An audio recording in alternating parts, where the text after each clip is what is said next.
واش عمرك تخيلتي أن شخص كان كيحكم على الناس باسم القانون يمكن يلقى راسو في نهار من الأيام داخل زنزانة؟ هادشي بالضبط اللي خلى المغاربة كاملين مصدومين هاد الأيام. تسجيلات صوتية غامضة، أسماء معروفة، وتحقيقات كتبان بشكل سريع وسط كلام كتير على اسم هشام جيراندو. لكن السؤال اللي محير الجميع، شنو الحقيقة اللي مخبية خلف هاد القضية؟ وشنو اللي خلى هاد الملف يتحول في وقت قصير لأحد أكثر المواضيع تداولا في المغرب؟ معكم مصطفى من قناة أخبار يومية، تابعوا معنا التفاصيل. في البداية كل شيء كان كيبان بحال أي ترند عادي كيدور في السوشيال ميديا، فيديوهات قصيرة، تدوينات وصفحات كتنشر أخبار متفرقة. لكن بعد ساعات فقط الموضوع بدا كيكبر بطريقة غير متوقعة. الناس بدات كتسول، واش بصح كاين تحقيق؟ واش هاد التسجيلات حقيقية؟ وشكون متورط في هاد الملف؟ وفي هاد اللحظة بالضبط بدا الفضول ديال المغاربة يكبر كتر. الاسم اللي رجع بقوة للواجهة هو هشام جيراندو، الناشط المغربي اللي سبق وخلق الجدل أكثر من مرة بسبب تصريحاته ومحتوياته المثيرة للجدل.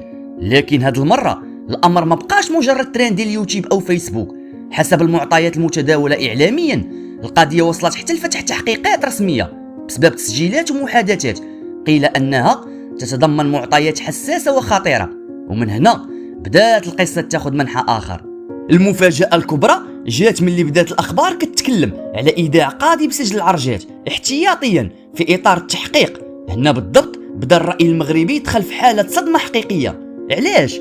حيث الناس كتربط القاضي بصورة السلطة والقانون والهيبة، وفجأة نفس الشخص كيولي وسط قضية كتثير كل هذا الجدل.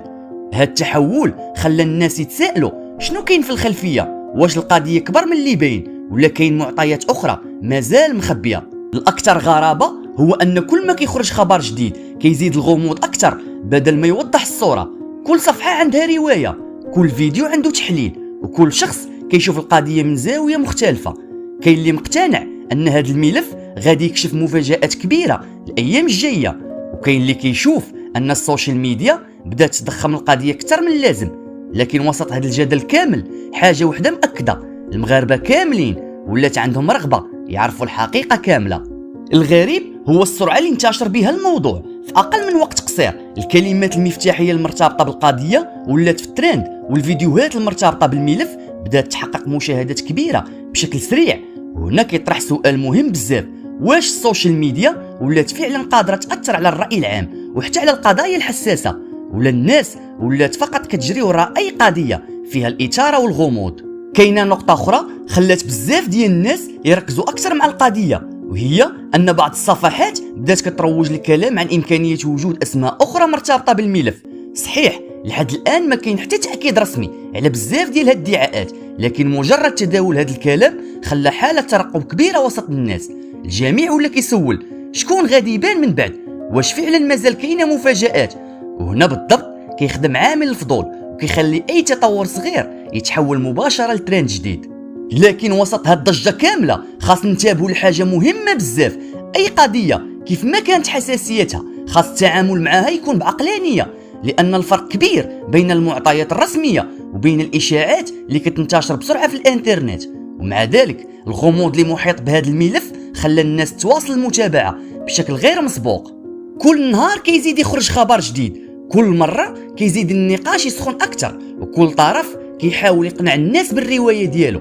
لكن الحقيقة كاملة ربما مازال ما خرجاتش كلها للعلن. دابا الأسئلة اللي محيرة المغاربة كاملين، واش هاد القضية غادي توقف عند هاد النقطة، ولا الأيام الجاية غادي تحمل مفاجآت أكبر وأسماء جديدة، ولا كاين أمور أخرى مازال مخبية على المغاربة؟ خليو آراءكم في التعاليق. النقاش راه مفتوح للجميع، وما تنساوش تتابعونا في القناة باش توصلوا ديما بالجديد. تبارك الله عليكم.